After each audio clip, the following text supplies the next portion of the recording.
1989 মোহাম্মদ হাসিবুর রহমান বাদল।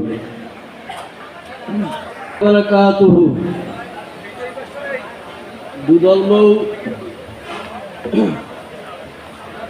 মাধ্যমিক বিদ্যালয়ের পুনর্মিলনী অনুষ্ঠানের সম্মানিত সভাপতি এবং উদ্ভাবক জনাব কাঞ্চন আলী হাওলাদার, এ পর্যায়ে আমি দুটি কথা বলে আপনাদের কাছ থেকে বিদায় নেব। সর্বপ্রথমে আমি আমার পরিচয় দিচ্ছি। আমি হাসিবুর রহমান বাদল, আমার পিতার নাম হাবিবুর রহমান হাওলাদার, আমার মেজো ভাই মশিউর রহমান, আর আজকের এই পুনর্মিলনী অনুষ্ঠানের আহ্বায়ক প্রধান আজাদ আমার ছোটো ভাই। তো আপনারা এই ধরনের একটা অনুষ্ঠান উপভোগ করতে পেরে সবাই কি খুশি? আপনারা এর ভিতরে সবচেয়ে বেশি খুশি হয়েছেন কে বলতে পারেন? এই উপস্থিত ছাত্রীদের ভিতরে সবচেয়ে বেশি খুশি হয়েছি আমি হাসিবুর রহমান বাদল। কারণ আমি মোশাররফ স্যারের স্কুল বন্ধর ভিতরে ওনার বিদায় হয়, ফেরিঘাট বই এসে একদিন দেখা, বললাম স্যার কী অবস্থা আছেন? আমার বিদায় হয়ে গেছে। স্যার আমার বিদায় হয়েছে, ওই স্কুলে কোনো অনুষ্ঠান করবে না, বিদায় অনুষ্ঠান? স্যার বললো না।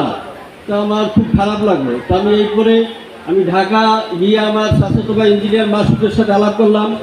মাসুদ আমার ছোটো ভাই আজাদের সাথে আলাপ করলো এবং মাসুদ ইঞ্জিনিয়ার 15,000 টাকা এবং আজাদ 5,000 টাকা দেওয়ার পরে আজাদ ওদের শীর্ষ সামন্ত নিয়ে মোশাররফ স্যারের বিদায় অনুষ্ঠান করে। এরপরে দ্বিতীয় দফায় যখন প্রণব নাসির রয়্যাল মাস্টার ওরা দ্বিতীয় অনুষ্ঠান করার প্রাক্কালে শহীদের হোটেলে বসে বলতে আছে যে আমরা একটা অনুষ্ঠান করতে যাইতে চাইছি, কী করবো? রয়্যাল মাস্টার বলে সাউন্ডদেরকে পাঞ্জাবি পায়জামা দেওয়া হইবে।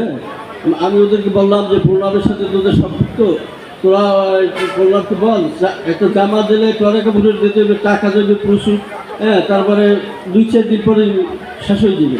তাছাড়া তুমি কী করো, তোমরা একটা সালের ব্যবস্থা করে দিও যেটা 30-40 বছর থাকবে। তা আমি গঠনমূলক বক্তব্য বলতে পারি না। তো আমার ছোটো ভাই আজাদ এই অনুষ্ঠানে হাত দেওয়ায় বিভিন্ন মহল থেকে প্রতিবন্ধকতা আসে আজাদের কাছে। আমি বললে আজাদ বলে না, কোনো সমস্যা নাই। তারপরে কিছু ফোন আমার কাছে ঢাকায় আসে যে এই বিভিন্ন ধরনের সমস্যা আছে। তাদের এই সমস্যার কথা মনে করার পরে আমি তাজ মোহাম্মদ স্যারের একটা গল্প আমার তখন মনে আসলো। তাজ মোহাম্মদ স্যার একদিন বাঘিলগঞ্জ থেকে বাস যোগে দুদলমৌ আসবে, তো আগের বাসের আমার বাম পাশে একটা লম্বা সিট ছিল। তো তাজ মোহাম্মদ স্যারে ওই জায়গায় বসে রয়েছে। একটা ছোট্ট একটা পিসি কলেজ ছাত্রী আসা, ওঠেন আপনার জায়গায় ওঠেন। কেন? এটা মহিলা সিট, জানেন না এটা মহিলা সিট? কই মহিলা সিট? ওই মহিলা সিট, ওই মাথার উপরে লাগা না মহিলা সিট, তো মহিলা সিট ওই জায়গায় তুই ওই জায়গায় যাবি তু বহ। তা আজাদের কইছে আজাদ এই ধরনের অনুষ্ঠান বিগত দিনে আমরা অনেক করছি। কামারখালীতে বিভিন্ন রাজনৈতিক দলের ভিতরে থাকিয়া যে মাহফিল নিষিদ্ধ ছিল, আমি আমার একা প্রচেষ্টায় 6বার মাহফিল করছি।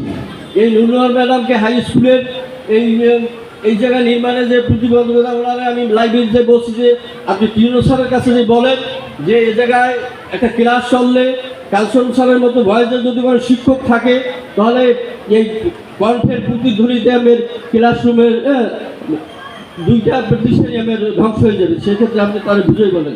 আমি লাইব্রেরিতে গেছি, আমি প্রত্যেকটা শিক্ষা প্রতিষ্ঠানের প্রধানদের সাথে করছি। তবে এই জায়গায় বলা হয়েছে আমাকে 89 ব্যাচের ছাত্র। আমি আসলে 89 ব্যাচের ছাত্র না।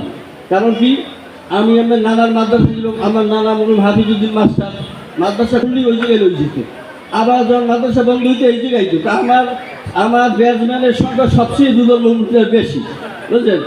আমি আমার এই স্কুলে স্বপন মাস্টার, প্রশান্ত কুমার দাস, জাকির শিকদার এদের সাথে আমাদের পাঠ্যপাঠি লেখাপড়া হতো।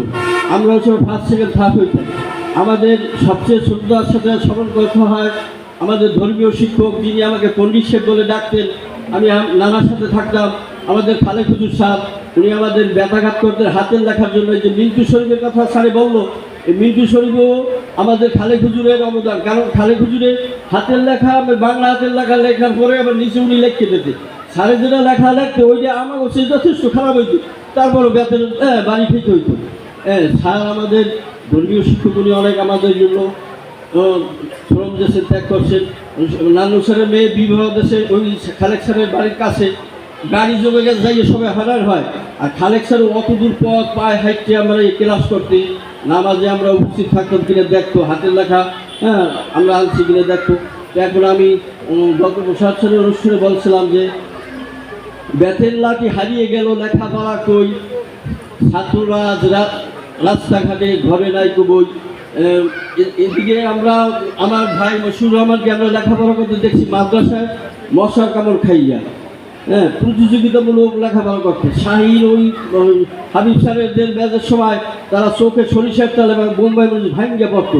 আবার অনেকেই করতো কি আমার হারিকেনের কাগজ দিয়া লিবে মাসা যাই পড়তে জানি, আর পাশের ওই প্রতিদ্বন্দ্বী দেখতে না পারে যে পড়লে ওর লগে পারবে না। লেখাপড়ায় ছাত্রদের ভিতরে আগে প্রতিযোগিতা ছিল, এখন ছাত্রদের মধ্যে মোবাইলের প্রতিযোগিতা। তা আমি বেশি লেখাপড়া না করতেও পারলেও আপনাদের দোয়ায় আমি বুয়েট ইঞ্জিনিয়ারদের ওস্তাদ। আমি এবার কয়েকটা গার্মেন্টস শিল্পের মেশিনের পার্টস আমি তৈরি করে দেই। তো ওই ইঞ্জিনিয়াররা আমার স্যার বললে সম্বোধন করে। তা আমার শ্রদ্ধাভাজন শিক্ষকদ্বয় মৌলানা স্যারে ডাকতেন মনু, আমার ওই স্যারে ডাকতে পল্লী সাহেব, বুলবুল স্যারের দায়িত্বে পল্লী সাহেব নানার সাথে ছিলাম। তা আমরা আপনাদের সবার কাছে আহ্বান জানাই যে এই ধরনের অনুষ্ঠান বারবার হোক। তাহলে হবে কি আমাদের মন মানস পরিবর্তন হইবে, আমাদের ছাত্রদেরকে আমরা শিক্ষিত করতে পারবো। পরিশেষে আমি সবাই সুস্বাস্থ্য কামনা করি। আয়োজক কমিটির অক্লান্ত পরিশ্রম, একটা অনুষ্ঠান করতে সামান্য একটা বাসা বাড়িতে একটা কেক কাটলে দ্বিধাদ্বন্দ্ব বাজে। এক বান্ধবী আরেক বান্ধবীকে আমার দেশে কাটা চামচ, আমার দেশে 4 চামচ, আমার কেকটা পাতলা। অনুষ্ঠানে যত প্রতিবন্ধকতা সৃষ্টি হইবে ওই অনুষ্ঠানটা তত আমাদের পরিপক্ক হইবে। কারণ কি ইতিহাস থেকে মানুষ শিক্ষা গ্রহণ করে, ইতিহাস থেকে মানুষ শিক্ষা নেয় না। তা ভুলের ভিতরেই আমার খারাপ দিকটা ভেসে আসবে। মামুন স্যারের কথাগুলো ভালো লাগছে, মামুন স্যারের প্রশ্ন উত্তর লতিফ মামার দেশে সেটাও ভালো লাগছে। আমরা মেধাবী ছাত্র নয়। প্রশান্ত কুমার বিশ্বাসকে ইসমাইল স্যার বলতেন প্রশান্ত কুমার বিশ্বাস 5 লাখ, উৎপল কুমার 4 লাখ। আমরা শিক্ষকদেরকে শ্রদ্ধা করতাম, এখনও শিক্ষকদের ব্যাগ বহন করি। শিক্ষকদেরকে যে যত ভালোবাসবে সে তত দুনিয়া আখেরাতে ভালো থাকতে পারবে। শিক্ষা জাতির মেরুদণ্ড, শিক্ষককে সম্মান করতে শিখুন। আর অভিভাবকেরা আপনাদের সন্তানদের প্রতি খেয়াল রাখুন।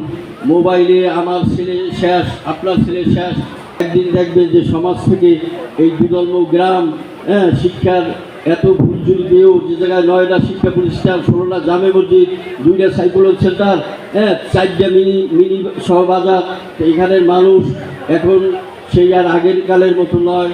তা আমরা এই ক্যান্টনমেন্টের উন্নয়নের পাশাপাশি আমাদের ছেলেদের জীবনকে আমি সুশিক্ষায় শিক্ষিত করব। পরিশেষে আমার শ্রদ্ধাভাজন মুরব্বীদের প্রতি সশ্রদ্ধ সালাম এবং সবাইকে আল্লাহ তাআলা সুস্থ রাখুক, এই বলে আমি আমার সংক্ষিপ্ত বক্তব্য শেষ করছি। আসসালামু আলাইকুম ওয়া রাহমাতুল্লাহি ওয়া বারাকাতুহু।